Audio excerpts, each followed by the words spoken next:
एक बार रमेश अपने बेटे के साथ पतंग उत्सव में गया था। इस उत्सव में लोग रंग बिरंगी पतंगे उड़ा रहे थे। यह देख रमेश का बेटा बेहद खुश हो गया। उसका मन भी पतंग उड़ाने को करने लगा। उसने अपने पिता से कहा, पापा मैं भी पतंग उड़ाना चाहता हूँ, मुझे भी पतंग खरीद दीजिए। बेटे की इच्छा जान रमेश दुकान में गया और पतंग और डोरी खरीद लाया। उसका बेटा पतंग को देखकर बहुत खुश हो गया।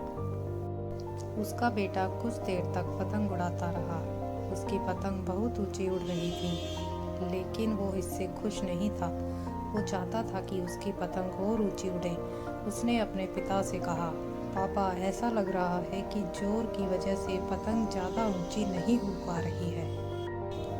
अगर मैं इसकी डोर काट दूं तो यह पतंग आज़ाद होकर और ऊंची उड़ने लगेगी। बच्चे ने अपने पिता से जिद की कि वो उसकी पतंग की डोर काट दे। पिता ने उसकी बात मानी और पतंग की डोर काट दी।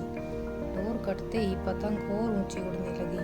यह देख बच्चा बेहद खुश हुआ। लेकिन कुछ देर तक वो पतंग ऊंची उड़ी, फिर वो एक मकान की छत पर जा गिरी। यह देख बच्चा हैरान हो गया, क्योंकि पतंग की डोर काटने के बाद भी वो नीचे गिर गई थी। उसने अपने पिता से पूछा, पापा ये क्या हुआ? पतंग नीचे क्यों गिर गई? इसे तो आसमान में और ऊंचा उड़ने के जाना था। तब उसके पिता ने उसे समझाया कि अगर तुम्हें यह लग रहा था कि डोर पतंग को ऊंचा उड़ने से रोक रही थी, तो ऐसा नहीं था। डोर पतंग को सहारा दे रही थी। हवा की गति के अनुसार डोर खींचकर या उसे ढील देकर पतंग को ऊंचा उड़ने में मदद मिल रही थी। लेकिन जब डोरी को काट दिया गया, तब पतंग को मदद मिलनी बंद हो गई। इससे पतंग नीचे गिर पड़ी। ठीक ऐसा ही जीवन में भी होता है।